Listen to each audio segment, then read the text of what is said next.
You're going to want to try this Dollar Tree Halloween DIY. Get this bubbling cauldron from the Dollar Tree Plus section, and normally when it works it's pretty cool and bubbles come out of it, but mine didn't, so I decided to paint it black.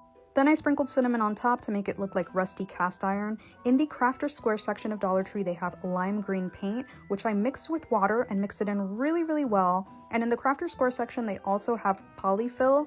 I grabbed a huge chunk of polyfill and submerged it into that water, really mixed it in there, and let it sit for a few hours, and then I let it air dry. In the toy section, they have air dry clay. Make sure the air dry clay that you get is the puffy one that's lightweight. I used Dollar Tree tools to cut it into a little wand shape, painted it brown so that it looked like wood, and I let it dry. Using a grocery store food container, I cut out a circle in the same size as the middle of that piece, and then I hot glued it in place, making sure that it was nice and even. Make sure that you test it out before you hot glue your fluff into place, and really shape it so that it looks nice. Put your little wand, and oh my gosh, I was so excited when this actually worked. Let me know what you think.